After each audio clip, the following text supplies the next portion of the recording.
La Bible nous présente la couleur de Jésus. Je vais d'abord vous expliquer l'une des raisons pour laquelle sa couleur a été cachée. La rédaction de la Bible a été faite par un empereur païen qui s'appelait Constantin. À des fins purement politiques, parce que le mouvement chrétien commençait à prendre de l'ampleur, alors il va signer un traité avec les chrétiens pour leur permettre d'ouvrir les assemblées sous réserve qu'ils restent soumis à l'autorité politique en vigueur. Donc voici dans quelle mesure la loi, sinon la Bible, sera rédigée avec les évangiles. C'est lui qui va veiller à la canonisation de la Bible que nous connaissons aujourd'hui. C'est pourquoi les Juifs ne peuvent pas se reconnaître dedans, parce qu'ils estiment qu'il y a eu la main humaine à l'intérieur. Mais nous continuons avec ce livre-là parce que le Saint-Esprit nous envoie à toucher toute la vérité, même celle qu'on a voulu nous cacher. On parle d'un certain Simon de Cyrène qui a aidé le Seigneur Jésus. On parle de la nationalité de Paul. On présente certains cas, mais bizarrement, sur la personne de Jésus, on reste le plus vague possible. Remarquez, on ne le décrit pas, on ne dit pas de manière explicite la maison où il habitait. Or, Jésus avait une maison, sa maison était à Capernaum. Jésus était propriétaire de maison. La Bible, ils ont appris qu'il était chez lui à la maison et ils lui ont envoyé un malade qu'ils ont fait passer par le toit à Capernaum. La Bible dit, ils ont appris qu'il était chez lui à la maison. Jésus avait une maison. Mais ils sont partis de manière très vague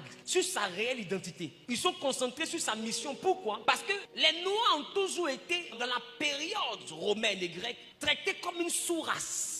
Comment reconnaître que celui qui sera la base de leur convention, reconnu comme étant le Messie, qu'on va mettre dans l'histoire, soit noir? Alors la meilleure manière de le faire accepter, c'est qu'on parle de lui et qu'on mette sa couleur à côté. Pour dire qu'il est pour tout le monde. Donc il est pour tout le monde. Sa couleur n'est plus importante. Parce que la couleur va leur montrer qu'il y a une couleur que Dieu a choisie pour venir. Mais cette couleur est en rapport avec le territoire où se trouve la montagne de Dieu. Dieu descendait sur un continent. Et il y a une montagne qu'on appelait la montagne de Dieu, où Élie a rencontré Dieu, où Moïse a rencontré Dieu, où la loi a été écrite. Et c'est sur la terre africaine. Alors le sauveur, l'homme le plus médiatisé de tous les temps, le plus lu de tous les temps, qui fait de la Bible best-seller. Comment reconnaître dans un monde où on esclavagise les Noirs, où on s'apprête même à coloniser les Noirs? Comment reconnaître que celui qui va adorer était noir? Allons-y en Apocalypse. La Bible dit que dans la vision que Jean a reçue, Jean a vu le Seigneur. Et Jean nous dit, en Apocalypse chapitre 4, le verset 3, Jean nous dit, celui qui était assis, vas-y. Celui qui était assis avait l'aspect d'une pierre de jaspe et de sardoine. Et le trône était environné d'un arc-en-ciel semblable à de l'émeraude. Il dit celui qui était assis, dans la version d'Arby, paraissait semblable à une pierre de jaspe. Ici, Jean n'est pas en train de faire référence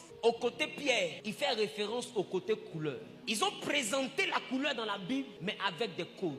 Parce que plus loin, quand nous prenons dans la prochaine image, ce qu'on appelle le jaspe, qui est une pierre, regardez à quoi ça ressemble. C'est du marron. Jean dit celui qui était sur le trône ressemblait à une pierre de jaspe. C'est-à-dire qu'il était marron. Celui qui était sur le trône était comme la pierre de jaspe. Or la pierre de jaspe, vous voulez que ça là, ils vous disent? Alors ils n'ont pas dit qu'il était marron. Bah, si on dit qu'il était marron, c'est qu'il est noir. Parce que les noirs ne sont pas noirs. Les noirs en réalité sont marrons. Alors ils nous disent, celui qui était sur le trône là, il avait la couleur d'une pierre de jaspe. Et après il dit jaspe et sardoine. Regarde sardoine. Regarde sardoine. On dit qu'il était semblable à la couleur de jaspe. Il était semblable au jaspe et à la sardoine. Regarde jaspe, marron. Sardoine, marron. Il était comment? Il était comment? C'est qu'il était marron. Est-ce que les blancs ont cette couleur? Est-ce que les chinois ont cette couleur? Est-ce que les juifs même de souche pure ont cette couleur? Qui sont ceux qui ont cette couleur? C'est les Africains. Il y a quoi? Jésus était noir. Bon, laissons sa couleur. Allons-y sur ses pieds. Jean dit encore, en Apocalypse chapitre 1, le verset 15. Ses pieds étaient semblables à des lérins. Lui-même dans sa totalité, il était comme jaspe et sardoine, il était marron. Mais ses pieds, deuxième indice, étaient semblables à des lérins. Tu veux penser au métal, mais pense à la couleur. Voici les reins.